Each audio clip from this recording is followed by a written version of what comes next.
Miss, alam niyo po ba kung nasan yung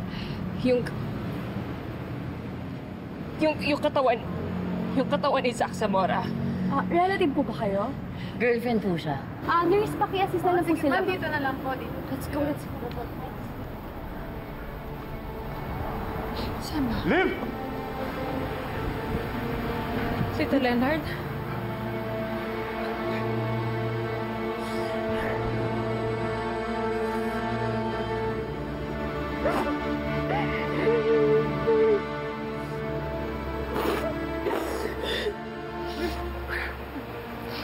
What happened to Zach?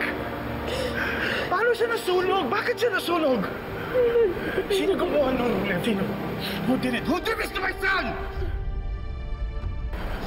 Hindi ko po alam. You guys went to gym, right? Yeah. Kayo huling nakakita sa kanya. It's impossible! Wala kayong alam. Liv is telling the truth. Nung dumating kami sa glass studio, nasusunog na si Zach. George! George!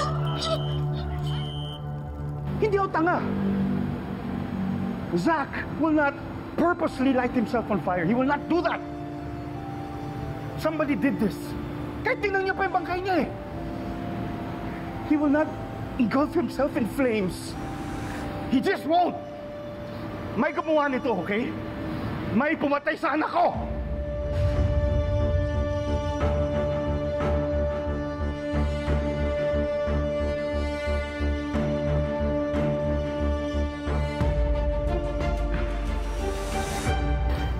Spontaneous human combustion.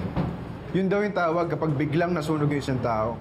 Ang sabi pa dito, electromagnetic at chemical reaction pwedeng biglang lumiyab yung isang tao kahit walang source. Alam mo, hindi totoo yan. That's pseudoscience. May 3 elemento para mag-cause ng apoy. Oxygen, fuel, and ignition. Isa lang ang wala doon, hindi magkakaroon ng sunog.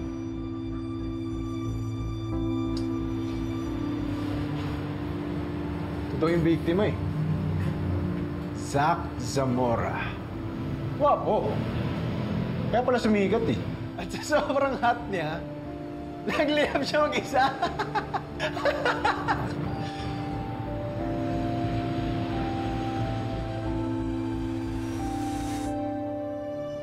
Partner, sinecheck na pala yung mga fingerprint doon sa mga gamit. Tapos ito yung mga nakita doon sa crime scene. Ito lang? Posibleng nasunog at namatay si Zach Zamora dahil lang sa mga to.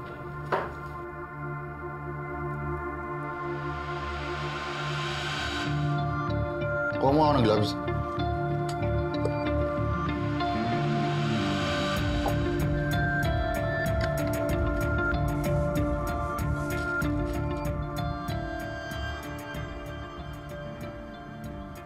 Ano yan? Mukhang Pulbura. Check mo to sa crime lab, ha? Pero itsura at amoy pa lang, parang pulbura to. teka na, partner. Paano magkakaroon ng pulbura sa loob ng gym? Exactly. Ibig sabihin, pinaglagay na ito. May gustong gumawa ng sunog sa gym. Sabi sa'yo, huwag kang basta magpapaniwala sa kung ano-anong pseudoscience. Lahat ng bagay kayang ipaliwanag, basta may ebidensya. Ang kailangan mo lang gawin, hanapin at alamin.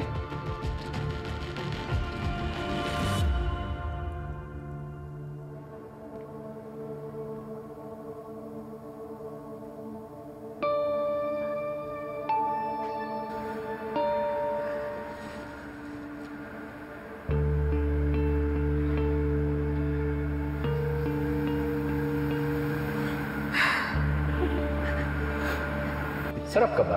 Habang wala ka pa sa impyerno, dadalhin muna kita sa kulungan.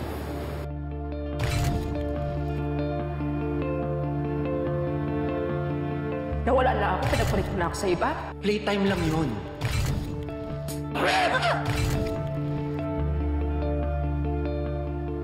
Ano to? Bakit bigyan ako ng video sa? Or else, anong gagawin mo?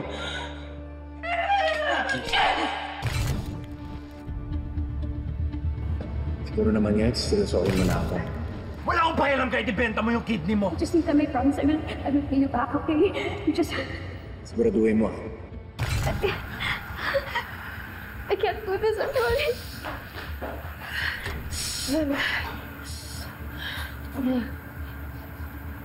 Kaya samahan niyo muna si Yana.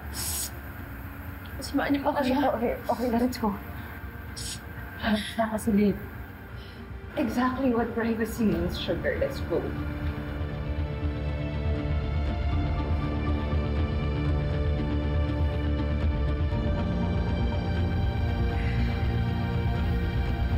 go.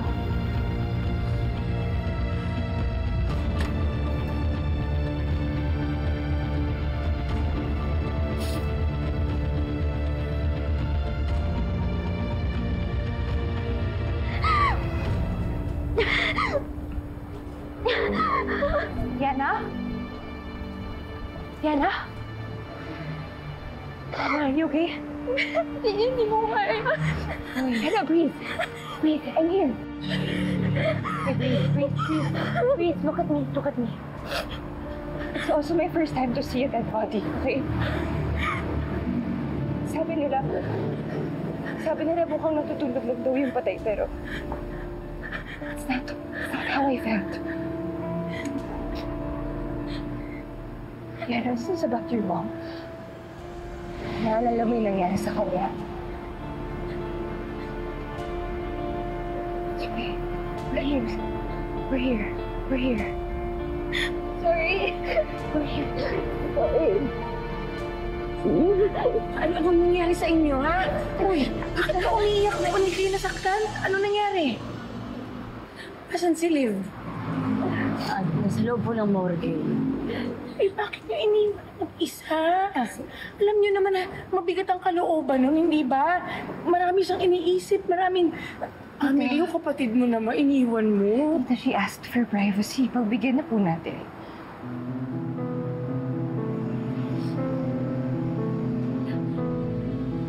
Kung alam ko lang na ito na yung huling beses na makikita kita.